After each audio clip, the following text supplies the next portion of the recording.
जय श्री कृष्णा। आज हम भगवत गीता के दूसरे अध्याय की तरफ चलते हैं। भगवत गीता के दूसरे अध्याय में आत्मा के विषय में बताया गया है। श्री कृष्ण आगे समझाते हैं कि आत्मा न ही किसी काल में जन्म लेती है न ही मरती है, क्योंकि यह अजन्मा अनंत है। शरीर के मारे जाने पर भी यह कभी नहीं मरती है। देखिए प्रथम श्लोक। संजय उवाच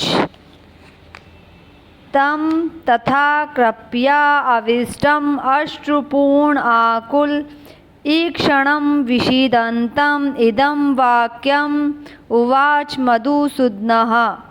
संजय क्या कह रहे हैं, इसका हिंदी अर्थ देखिए। संजय बोले, तब करुणाग्रस्त और आंसुओं से पूर्ण व्याकुल दृष्टि वाले शोकयुक्त अर्जुन ने भगवान मधुसूदन से ने यह वचन कहा। अर्थात तात्पर्य है इसका, भौतिक पदार्थों के प्रति करुणा, शोक तथा अश्रु ये सब असली आत्मा को न जानने के लक्षण है। शाश्वत आत्मा के प्रति करुणा ही आत्म साक्षात्कार है। इस श्लोक में मधुसूदन शब्द महत्वपूर्ण है।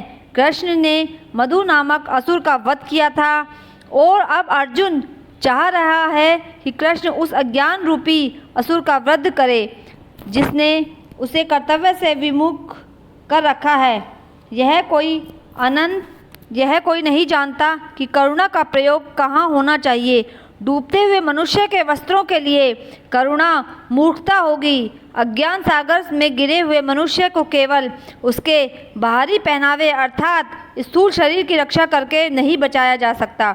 जो इसे नहीं जानता और बाहरी पहनावे के लिए शौक करता है वह शूद्र कहलाता है, अर्थात वह वृथा ही शौक करता है। अर्जुन तो क्षत्रिय है, अतः उससे ऐसे आचरण की आशा न थी, किंतु भगवान कृष्ण अज्ञानी पुरुष के शोक को विनष्ट कर सकते हैं और इसी उद्देश्य से उन्होंने भगवत गीता का उपदेश दिया है।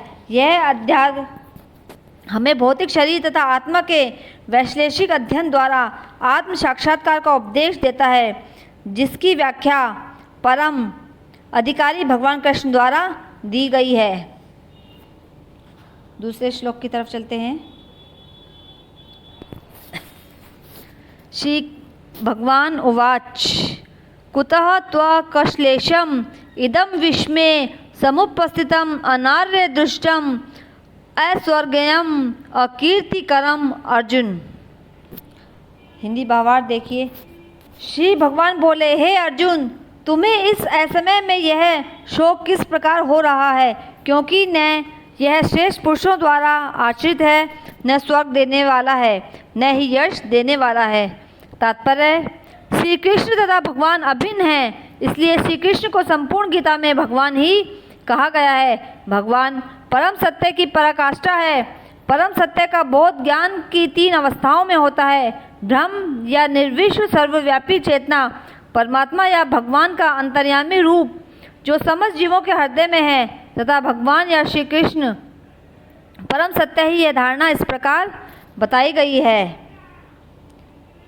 परम सत्य का ज्ञाता परम सत्य का अनुभव ज्ञान की 3 अवस्थाओं में करता है और ये सब अवस्थाएं एक रूप है। ये ब्रह्म, परमात्मा तथा भगवान के रूप में व्यक्त की जाती हैं। इन 3 दिव्य पक्षों को सूर्य के दृष्टांत द्वारा समझाया जा सकता है, क्योंकि उसके भी 3 भिन्न भिन्न पक्ष होते हैं, यथा धूप, सूर्य की सतह तथा सूर्यलोक स्वयं।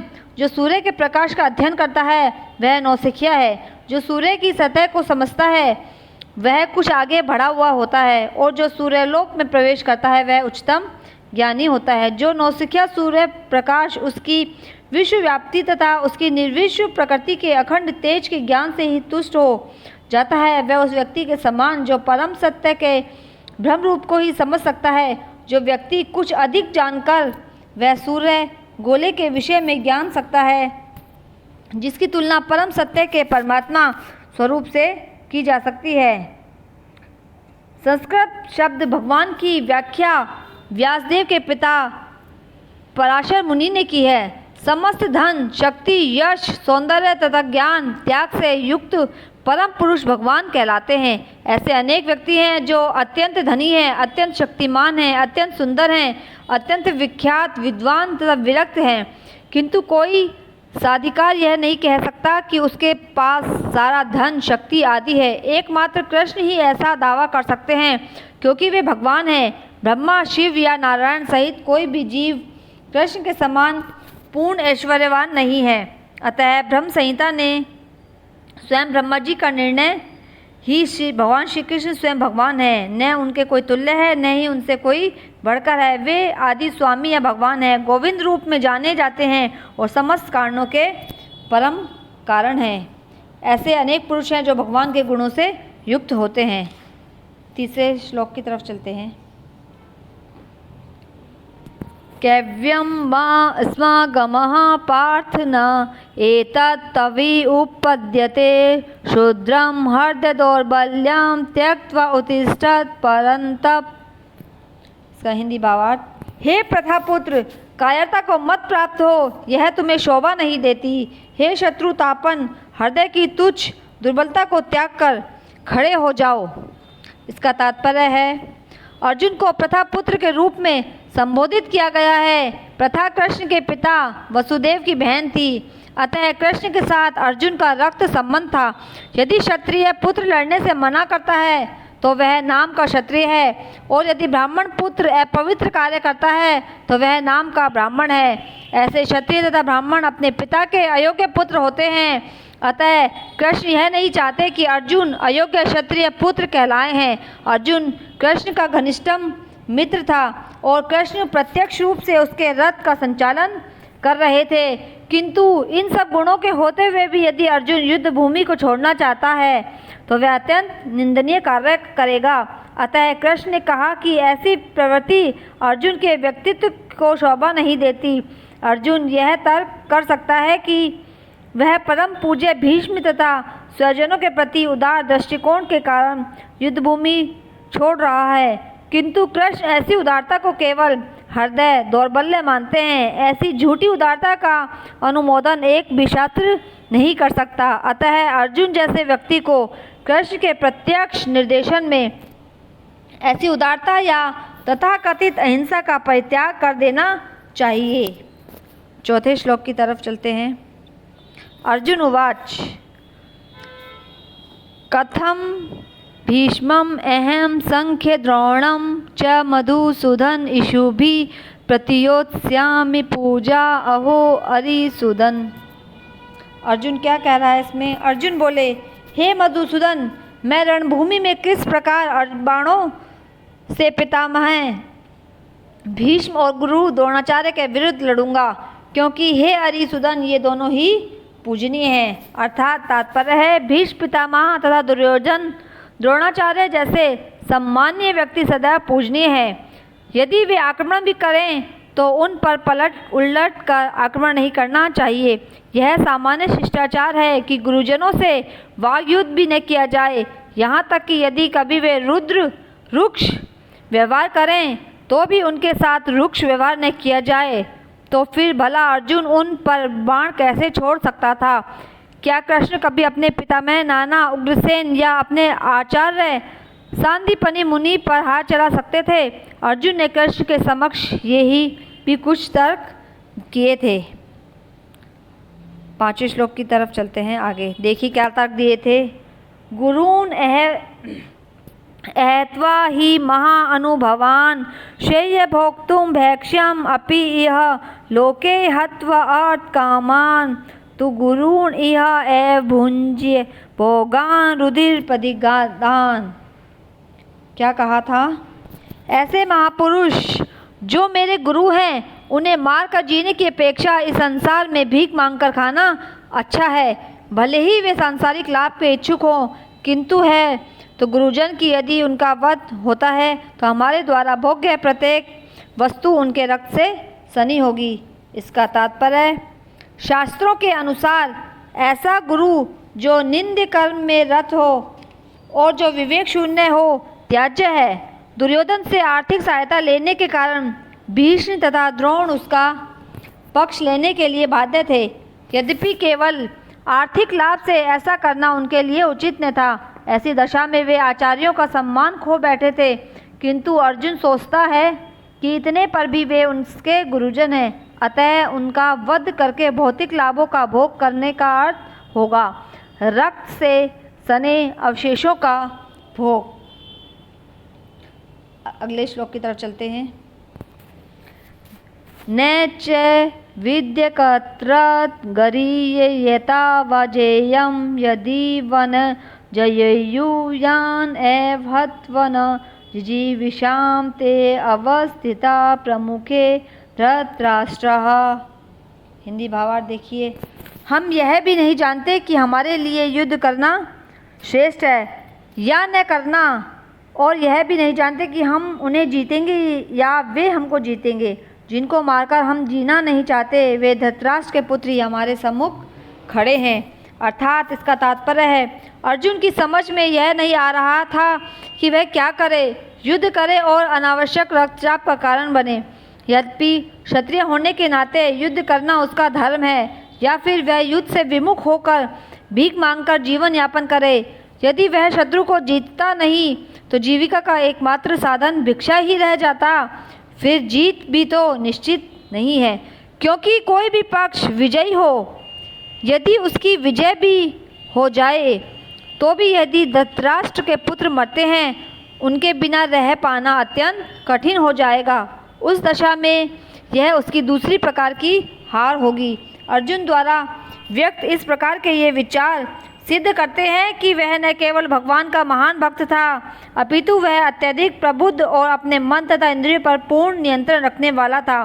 राज परिवार में जन्म लेकर भी भिक्षा द्वारा जीवित रहने की इच्छा उसकी विरक्ति का दूसरा लक्षण है। ये सारे गुण तथा अपने आध्यात्मिक गुरु श्री कृष्ण के उपदेश में उसकी श्रद्धा, ये सब मिलकर सूचित करते हैं कि वह सचमुच पुण्य आत्मा था।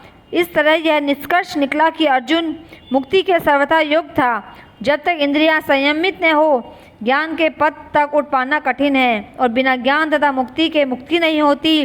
अर्जुन अपने भौतिक गुणों के अतिरिक्त इन समस्त दैवी गुणों में भी दक्ष था। अगले श्लोक की तरफ चलते हैं। कार्पण्य दोष उपहत स्वभावः पृच्छामि त्वां धर्म सम्मूढ़ं चेतः यत् श्रेयाशात् निश्चितं ब्रूहि तत् मे शिष्यते अहं मे साधि मां त्वां प्रपन्नम्। कायरता रूप दोष से पराजित स्वभाव वाला और धर्म के विषय में मोहित चित्त मैं आपसे पूछता हूँ कि जो मेरे लिए निश्चित और कल्याणकारक साधन हो वह मुझे बताइए। मैं आपका शिष्य हूँ और आपकी शरण में हूँ, अतः मुझे शिक्षा दीजिए। इसका तात्पर्य है यह प्राकृतिक नियम है कि भौतिक कार्यकलाप की प्रणाली ही हर एक के लिए चिंता का कारण है। पग पग पर उलझन मिलती है, अतः प्रामाणिक गुरु के पास जाना आवश्यक है, और जो जीवन के उद्देश्य को पूरा करने के लिए समुचित पथ निर्देश दे सके। समग्र वैदिक ग्रंथ हमें यह उपदेश देते हैं कि जीवन की अनचाही उलझनों से मुक्त होने के लिए प्रामाणिक गुरु के पास जाना चाहिए। ये उलझनें उस दवाग्नि के समान है जो किसी के द्वारा लगाए बिना भभक उठती हैं। इसी प्रकार विश्व की स्थिति ऐसी है कि बिना चाहे जीवन की उलझनें स्वतः ही उत्पन्न हो जाती हैं। कोई नहीं चाहता कि आग लगे, किंतु फिर भी वह लगती है और हम अत्यधिक व्याकुल हो उठते हैं। अतः वैदिक वाग्मय उपदेश देता है कि जीवन की उलझनों को समझते तथा उनका समाधान करने के लिए हमें परंपरागत गुरु के पास जाना चाहिए। जिस व्यक्ति का प्रामाणिक गुरु होता है वह सब कुछ जानता है, अतः मनुष्य को भौतिक उलझनों में न रहकर गुरु के पास जाना चाहिए। यही इस श्लोक का तात्पर्य है। आखिर भौतिक उलझनों में कौन सा व्यक्ति पड़ता है? वह जो जीवन की समस्याओं को नहीं समझता। कृपण वह है जो मानव की समस्याओं को हल नहीं करता और आत्म साक्षात्कार के विज्ञान को समझे बिना कुकर सुकर की भांति इस संसार को त्याग कर चला जाता है। जीवन के लिए मनुष्य जीवन अत्यंत मूल्यवान निधि है, जिसका उपयोग वह अपने जीवन की समस्याओं को हल करने में कर सकता है। अतः जो इस अवसर का लाभ नहीं उठाता वह कृपण है। ब्राह्मण इसके विपरीत होता है, जो इस शरीर का उपयोग जीवन की समस्त समस्याओं को हल करने में करता है। अगले श्लोक की तरफ चलते हैं। न हि प्रपश्यामि मम अपनुदात् यत् शोकम् उच्छोषणम् इंद्रियाणम् अवाप्य भूमो असपत्नं हृदं राज्यं सुराणाम अपि च आधिपत्यम। हिंदी अर्थ देखिए। पृथ्वी का सब प्रकार से समृद्ध और निष्कंठ राज्य पाकर या देवताओं का आधिपत्य पाकर भी मैं उस उपाय को नहीं देखता हूँ जो इंद्रियों को सुखाने वाले मेरे इस शोक को दूर कर सके। इसका तात्पर्य है, यद्यपि अर्जुन धर्म तथा सदाचार के नियमों पर आधारित अनेक तर्क प्रस्तुत करता है, किंतु ऐसा प्रतीत होता है कि वह अपने गुरु भगवान श्री कृष्ण की सहायता के बिना अपनी असली समस्या को हल नहीं कर पा रहा। वह समझ गया कि उसका तथाकथित ज्ञान उसकी उन समस्याओं को दूर करने में व्यर्थ है जो उसके सारे अस्तित्व को सुखाया दे रही है। उसे इन उलझनों को भगवान श्री कृष्ण जैसे आध्यात्मिक गुरु की सहायता के बिना हल कर पाना असंभव लग रहा था। शैक्षिक ज्ञान द्वारा विद्वता, उच्च पद, ये सब जीवन की समस्याओं का हल करने में व्यर्थ हैं। यदि कोई इसमें सहायता कर सकता है तो वह है एकमात्र गुरु। अतः निष्कर्ष यह निकला कि गुरु जो 100% कृष्ण भगवान भावित होता है वही एकमात्र प्रामाणिक गुरु है और वही जीवन की समस्याओं को हल कर सकता है। भगवान चैतन्य ने कहा है कि जो कृष्ण भावनामृत के विज्ञान में दक्ष हो, कृष्ण तत्ववेता हो, चाहे वह किसी जाति का हो, वही वास्तविक गुरु होता है। अगले श्लोक की तरफ चलते हैं। संजय उवाच। संजय एवं उक्त्वा हृषिकेशं गुडाकेश परन्तपः न योत्स्ये इति गोविंद उक्त्वा तृणीमं बभूतः। संजय ने क्या कहा? हिंदी भावार्थ। संजय बोले, निद्रा को जीतने वाले शत्रु तापन अर्जुन ने अंतर्यामी भगवान श्री कृष्ण से इस प्रकार कहा, फिर हे गोविंद मैं युद्ध नहीं करूँगा। ऐसा कहकर चुप हो गए। अर्थात इसका तात्पर्य है, धृतराष्ट्र को यह जानकर परम प्रसन्नता हुई होगी कि अर्जुन युद्ध न करके युद्धभूमि छोड़कर भिक्षाटन करने जा रहा है, किंतु संजय ने उसे पुनः यह कहकर निराश कर दिया कि अर्जुन अपने शत्रुओं को मारने में सक्षम है। यद्यपि कुछ समय के लिए अर्जुन अपने पारिवारिक स्नेह के प्रति मिथ्या शोक से अभिभूत था, किंतु उसने शिष्य रूप में अपने गुरु श्री कृष्ण की शरण ग्रहण कर ली। इससे सूचित होता है कि शीघ्र ही वह इस शोक से निवृत्त हो जाएगा और आत्म साक्षात्कार या कृष्ण भावनामृत के पूर्ण ज्ञान से प्रकाशित होकर पुनः युद्ध करेगा। इस तरह धृतराष्ट्र का हर्ष भंग हो जाएगा। नेक्स्ट श्लोक की तरफ। तम उवाच ऋषिकेश प्रहसन एव भारत सैन्योभ्यो मध्य विषिन्दम इदम वच। हिंदी बात। हे भरतवंशी धृतराष्ट्र, अंतर्यामी भगवान श्री कृष्ण दोनों सेनाओं के बीच में शोक करते हुए उस अर्जुन से हंसते हुए यह बोले। इसका तात्पर्य है, दो घनिष्ठ मित्र अर्थात ऋषिकेश तथा गुडाकेश के मध्य वार्ता चल रही है। मित्र के रूप में दोनों का पद समान है, किंतु इनमें से एक स्वेच्छा से दूसरे का शिष्य बन गया। कृष्ण हंस रहे थे क्योंकि उनका मित्र अब उनका शिष्य बन गया था। सबों के स्वामी होने के कारण वे सदैव श्रेष्ठ पद पर रहते हैं, तो भी भगवान अपने भक्त के लिए सखा, पुत्र या प्रेमी बनना स्वीकार करते हैं, किंतु जब उन्हें गुरु रूप में अंगीकार कर लिया गया तो उन्होंने तुरंत गुरु की भूमिका निभाने के लिए शिष्य से गुरु की भांति गंभीरतापूर्वक बातें की, जैसे कि अपेक्षित है। ऐसा प्रतीत होता है कि गुरु तथा शिष्य की यह वार्ता दोनों सेनाओं के उपस्थिति में हुई होंगी, जिससे सारे लोग लाभान्वित हुए। अतः भगवत गीता का संवाद किसी एक व्यक्ति, समाज या जाति के लिए नहीं, अपितु सबों के लिए है। उसे सुनने के लिए शत्रु या मित्र के समान रूप से अधिकारी हैं। जय श्री कृष्ण। जय श्री कृष्णा। अगर आपको मेरी वीडियोस पसंद आई हों, लाइक, सब्सक्राइब, कमेंट कीजिए। आने वाली वीडियोस में आपको नई नई चीज़ें देखने को मिलेंगी।